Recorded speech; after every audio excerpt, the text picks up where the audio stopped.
extremely grateful to the country and all those who stood by me. And by us. I am grateful to the judiciary for understanding the case and delivering justice to all of us. I only will say that during all this fight, all my friends, my colleagues, especially the armed forces, my army, the way they stood by me, I have no words to express my gratitude towards all of them. We are a great country. I expect and I wish that everyone should contribute positively towards it. Malais are over, should not be there. Let's be forward looking. We are a developing nation. We are developed.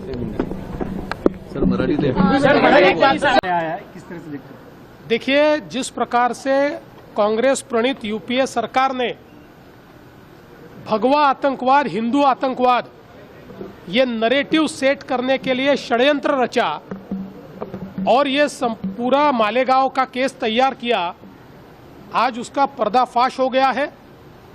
Court ने सबूतों के आधार पर ये कितना खोखला था, ये कैसा षड्यंत्र था, ये किस प्रकार से रचा गया था, ये सारी चीजें सामने लाई हुई है। और एक प्रकार से केवल वोट की राजनीति के लिए अपनी वोट बैंक को और विशेष रूप से एक पर्टिकुलर धर्म की वोट बैंक को खुश करने के लिए जिस प्रकार से नैरेटिव लाने का प्रयास कांग्रेस ने किया था और तमाम भगवा और हिंदुओं को आतंकवादी ठहराने का जो काम कांग्रेस ने किया था, आज पूरा देश उसका धिक्कार कर रहा है और हम मांग करते हैं कि कांग्रेस ने माफी मांगनी चाहिए। विशेष रूप से ये हिंदू आतंकवाद और भगवा आतंकवाद कहकर जो अपमान कांग्रेस ने तमाम भारतीयों का और हिंदू समाज का किया है, उसके लिए कांग्रेस माफी मांगे, ये हमारी मांग है। मालेगांव ब्लास्ट का आज कोर्ट ने फैसला दिया है। उस कोर्ट के फैसले का मैं स्वागत करता हूं। 17 साल हुए, 17 साल के बाद इतना बड़ा समय ये जो बेकसूर लोगों ने बिताया है जेल में, ये उनके लिए बहुत ही दुर्भाग्यपूर्ण रहा है। और आज यहाँ पर मालेगांव कोर्ट ने उनको बेकसूर निर्दोष साबित किया है। सिर्फ डाउट या संशय के आधार पर, संदेह के आधार पर कोई भी आरोपी नहीं बन सकता या सजा नहीं दे सकते, ऐसा कोर्ट का ऑब्जर्वेशन और कोर्ट का निर्णय है। मैं उनका स्वागत करता हूं। एक बात की याद दिलाना चाहता हूं, जब मुंबई में, महाराष्ट्र में, पूरे देश भर में जब आतंकवादी हमले हो रहे थे, बम ब्लास्ट हो रहे थे, तब यूपीए का गवर्नमेंट था, कांग्रेस गवर्नमेंट था। तब उन्होंने कहा था आतंकवाद, दहशतवाद को कोई रंग नहीं होता, कोई कलर नहीं होता, कोई धर्म नहीं होता, कोई नाम नहीं होता। लेकिन आज मालेगांव के जब बम ब्लास्ट में उन्होंने कहा ये भगवा आतंकवाद है, ये भगवा दहशतवाद है और ये पूरी तरह षड्यंत्र था उनका। ये बहुत बड़ी साजिश थी भगवे को बदनाम करने की, हिंदुत्व को बदनाम करने की। हिंदू ये सहनशील जरूर है, लेकिन वो देशभक्त है, देश प्रेमी है। और हमारे बाला साहब ठाकरे जी हमेशा कहते थे कि जो भी देश प्रेमी है, जो भी जाति पाति का हो, वो हमारा है। जो पाकिस्तान प्रेमी है, वो जो भी जाति पाति का हो, वो हमारा दुश्मन है। और इसलिए मैं ये कहूंगा कि ये भगवा दहशतवाद कहकर ये लोगों को गुमराह करने का एक बड़ी साजिश थी। उसमें वो बेनकाब हो गए। उनको, देश को ये भगवा आतंकवाद कहने वालों को ये कोर्ट ने बहुत बड़ा मारा हुआ तमाचा है, इतने मैं कहूंगा। और ये साबित हुआ है, सच सच होता है, दूध का दूध और पानी का पानी हुआ है। और इसलिए ये कोर्ट का फैसला जो है, ये बेकसूर लोगों को बहुत ही राहत देने वाला निर्णय है। इस बात पे इतनी खुश हूँ कि मेरे पास लफ्ज नहीं, क्योंकि मैं जब प्रज्ञा नासिक की जेल में थी तो मुझे एक पुलिस अधिकारी, महाराष्ट्र पुलिस अधिकारी के जरिए पता लगा कि प्रज्ञा का बहुत टॉर्चर हुआ है। कोई प्रज्ञा से मिलने नहीं जाता था, तब मैं प्रज्ञा को मिलने गई हूँ नासिक की जेल में, और जब प्रज्ञा मिली तो मैं फूट फूट के रोई। और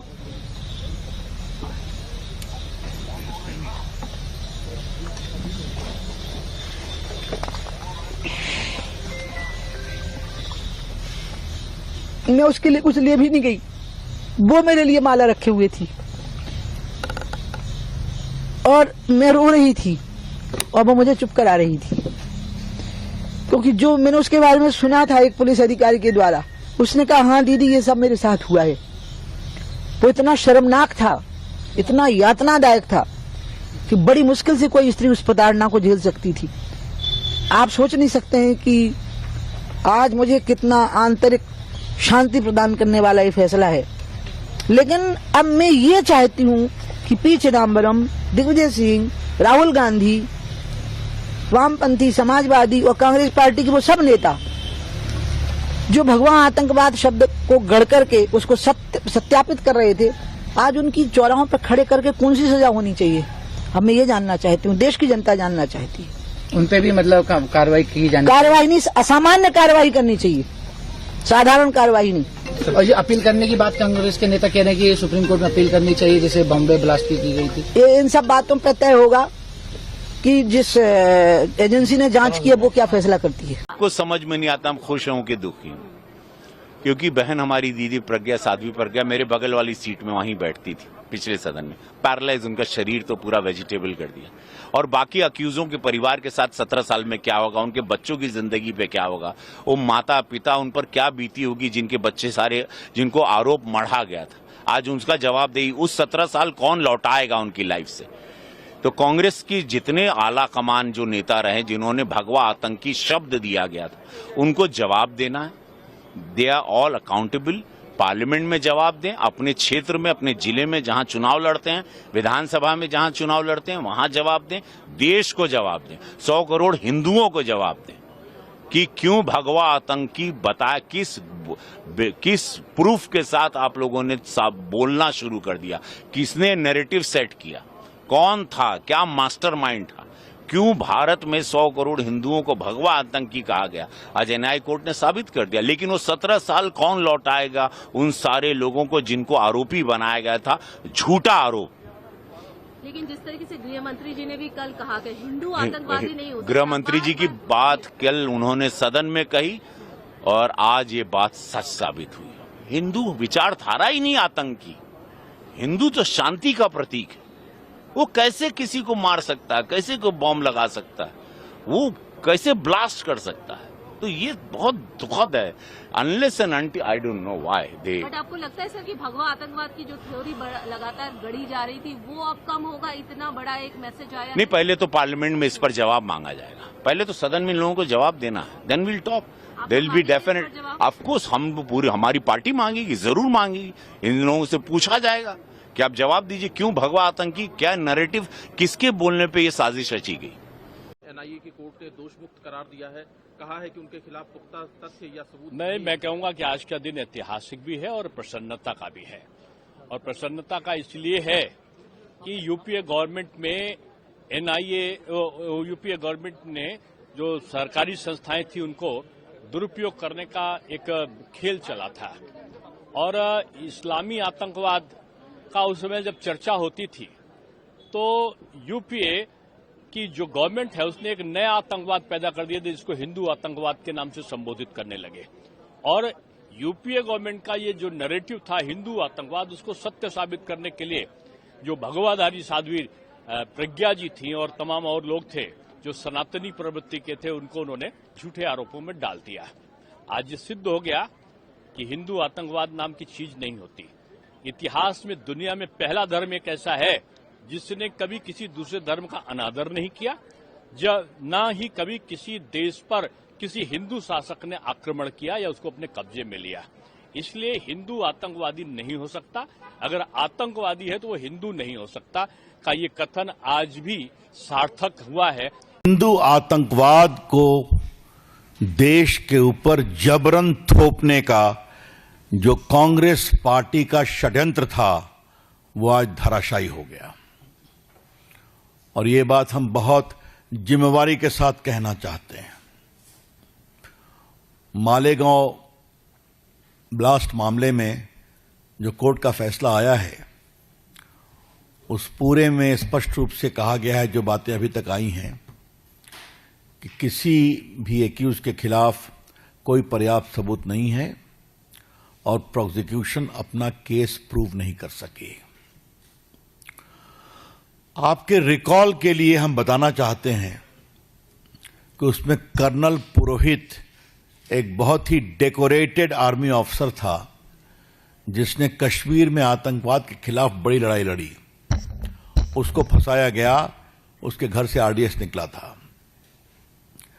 आपको मालूम है कि प्रज्ञा ठाकुर एक बहुत अच्छी साध्वी, नेत्री, एमपी, उनको कहा गया था उनकी मोटरसाइकिल से बम लाया गया था और 10-12 दिन तक उनको इतना टॉर्चर किया गया कि उनका बाद में चलना भी मुश्किल होता था। आपने सबने उनको देखा है। और बाकी कई सेना के पदाधिकारी, बाकी लोगों को फंसाया गया। ये कांग्रेस पार्टी की एक सोची हुई रणनीति थी। मैं आपसे कहना चाहता हूं, शुद्ध वोट बैंक पॉलिटिक्स के लिए it was a well calculated conspiracy of the Congress party for share vote bank politics. क्या ध्यान रखिए, और मैं भी उसको थोड़ा रखूंगा आपके सामने में। पार्टी के राष्ट्रीय मंच से हम इस निर्णय का स्वागत करते हैं और ये कॉन्स्पिरेसी एक्सपोज हुई, धराशायी हुई, इस पर हमें संतोष भी है और खुशी भी है। कल माननीय गृह मंत्री जी ने क्या कहा राज्यसभा में, हिंदू जो है वो टेररिस्ट नहीं होता है। इस देश में जितने टेररिस्ट हैं उनका जो है एक ही धर्म है, इसीलिए वो प्रूफ हो गया। इतने दिनों से कांग्रेस ने जो है पूरा सैफरन टेररिज्म, राज्य की सरकार, केंद्र की सरकार, यही सब घटिया काम करती रही। आज दूध का दूध, पानी का पानी हो गया और ये कांग्रेस को भुगतना पड़ेगा। और शिवसेना की तोड़फोड़ जो हुई, एकनाथ शिंदे साहब भी इसी कारण से निकले। उनको लगता था कि ये मुस्लिम पॉलिटिक्स कर रहे हैं। लेकिन असदुद्दीन ओवैसी ने ट्वीट किया है कि जो इस केस में जो वकील थी रोहिणी सालियान, उन्होंने पहले ही एनआईए पे आरोप लगाया था कि वो सॉफ्ट। अरे क्या उस वक्त तो पाकिस्तान ब्लास्ट कर रहा था ना भाई, यहाँ के लोगों से तो कोई मतलब नहीं है ना। 2011 की जो ब्लास्ट हुई, 2012 की जो ब्लास्ट हुई, 2013 की जो ब्लास्ट हुई या 2008 में जो घटना हुई, सब तो पाकिस्तान स्पॉन्सर्ड था ना। तो पाकिस्तान के टेररिस्ट को पकड़ने के बदले आप हिंदुस्तान के लोगों को क्यों दोष दे रहे थे? हम तो आज भी कह रहे हैं कि हिंदुस्तान में जो रहता है, जैसे ओवैसी साहब हैं, इस घटना के, पहलगांव घटना के बाद यदि किसी ने सबसे ज्यादा भारत माता की जय लगाया तो ओवैसी साहब ने लगाया ना। यहाँ हिंदू, मुस्लिम, सिख, ईसाई सभी मिलकर रहते हैं, उसके ऊपर तो कोई क्वेश्चन नहीं है। लेकिन पाकिस्तान के लोग जो टेररिस्ट एक्टिविटी करते हैं, उन्होंने ये ब्लास्ट किया और आपने सैफरन टेररिज्म के नाम पर जो है भारत में दंगा फसाद मचाने की कोशिश की। कांग्रेस एक्सपोज हुई है। तत्कालीन गृह मंत्री पी चिदम्बरम थे, चाहे उसके लिए दोषी है ना, इसीलिए तो उनको पता था कि क्या होने वाला है। परसों से जो उन्होंने बोलना शुरू किया कि पाकिस्तान ने ही ये अटैक किया पहलगांव में, इसकी क्या गारंटी है? ये कांग्रेस की मानसिकता दिखाती है ना। न्यायपालिका में जो आज फैसला सुनाया है, उस फैसले का हम सब लोगों ने स्वीकार करना चाहिए। हम हमारे संविधान के तहत न्यायपालिका को एक महत्वपूर्ण अंग मानते हैं और उनके स्वाभाविक है फैसले में सभी बातों का उन्होंने जायजा करते हुए, एविडेंस देखते हुए ही फैसला दिया होगा। जहां तक आतंक का सवाल है, आतंक की निंदा कड़े से कड़े शब्दों में मैं या हम सभी देशवासियों ने करनी चाहिए। और ये आज पहलगाम में इतनी बड़ी घटना हुई, ऑपरेशन सिंदूर के माध्यम से सरकार ने करारा जवाब दिया, लेकिन ये बात भी तो सच है ना कि हमारे हिंदू भाइयों को चुन चुनकर पहलगाम में मारा गया। लेकिन ये बात भी उतनी सच है कि वो आतंकवादी थे और पाकिस्तान द्वारा प्रेरित थे। तो जो भी आतंक होता है, चाहे वो मालेगांव का हो, चाहे वो पहलगाम का हो, आतंक होता है और उसकी कड़ी निंदा करनी चाहिए। लेकिन जहां न्यायपालिका का सवाल आता है, उन्होंने जो फैसला दिया है उसका हमने स्वीकार करना चाहिए। आज वो झूठा साबित हुआ और ये समाज जानता है, देश जानता है, दुनिया जानती है कि पहले ही ये लोग जानते थे कि हिंदू कभी इस दिशा में न रहा है न होगा। लेकिन आज कोर्ट ने ये साबित कर दिया। तो कांग्रेस का वो नैरेटिव सेट करने का जो प्रयास था और भारत के अंदर, दुनिया के अंदर हिंदुत्व को बदनाम करने का जिनका एजेंडा था, आज कोर्ट ने इन्हें जवाब दिया है। कांग्रेस के नेताओं को, राहुल गांधी, सोनिया गांधी से लेकर आज दिग्विजय सिंह को इसका जवाब देना चाहिए। लेकिन असदुद्दीन ओवैसी इस फैसले पर सवाल उठाते हुए कह रहे हैं कि क्या महाराष्ट्र सरकार इस फैसले के खिलाफ अपील करेगी। देखिए, वो रोहिणी सालियान का भी जिक्र कर रहे हैं कि जिन्होंने कहा था कि एनआईए इस मामले में सॉफ्ट है। देखिए, न्यायालय अपना काम करता है, सरकार अपना काम करती है, इसलिए केवल इसलिए इस बात को कहना, लेकिन आज ये साबित कर दिया कि जितना भी कांग्रेस ने झूठ का नैरेटिव बनाने का प्रयास किया था, आज न्यायालय ने दोष मुक्त करके ये साबित कर दिया कि सब झूठ का पुलिंदा था। कल गृह मंत्री जी ने जो बात कही थी राज्यसभा में कि हिंदू कभी आतंकवादी हो ही नहीं सकता है, क्या आपको लगता है इस फैसले के बाद उनकी बात पर मुहर लग गई है? देखिए, इस फैसले के बाद भी मुहर लगती है और माननीय गृह मंत्री जी ने जो कहा है, वो गृह मंत्री जी ने इस बात का उल्लेख इसलिए कहा है कि कभी हिंदुत्व पर विश्वास रखने वाले लोग, हिंदुत्व के प्रेरणा से चलने वाले लोग, देश और समाज के लिए संवेदनशीलता के साथ काम करने वाले लोग होते हैं, वो कभी आतंकवादी नहीं हो सकते। तो जरूर ये बात साबित होती है। सर, मालेगांव ब्लास्ट में सभी आरोपियों को बरी कर दिया है एनआईए कोर्ट ने, क्या कहेंगे? मैंने रिपोर्ट नहीं पढ़ी, मैंने न्यूज़ फॉलो नहीं किया है। जो दोषी हों उनको सज़ा मिलनी चाहिए। आम जनभावना यही है देश की कि जो आरोपी हैं, जो जिन्होंने इतनी बड़ी घटना की है, उनको सज़ा मिलनी चाहिए। रिपोर्ट मेरी जानकारी में नहीं है, मैं डिटेल में रिपोर्ट नहीं पढ़ी है मैंने। लेकिन उससे भी महत्वपूर्ण सोचिए, अमेरिका में क्या हुआ? कहीं ऐसा तो नहीं न्यूज़ को दबाने के लिए नई न्यूज़? ये नया ज़माना है जहां टैरिफ पे, ये टैरिफ बड़ा सवाल है कि भारत की हमारी अर्थव्यवस्था, जहां पिछले 11 सालों से ना जाने कितने संशोधन हुए हैं, नया जीएसटी कानून आया, नोटबंदी कर करके पैसा जमा बहुत हुआ, उसके बाद क्या अर्थव्यवस्था बनेगी हमारी? किसको लाभ पहुंचेगा, किसका नुकसान होगा? और जैसा मैंने पहले कहा, फिर मैं कहता हूं, भारत की अर्थव्यवस्था जो हमारा पड़ोसी देश है वो बर्बाद कर देगा। सरकार को जहां अमेरिका से, वहीं चीन से भी बड़ा खतरा है। ज़मीन तो छीन ही रहा है, वो हमारा व्यापार भी छीन रहा है, उससे सावधान रहना चाहिए।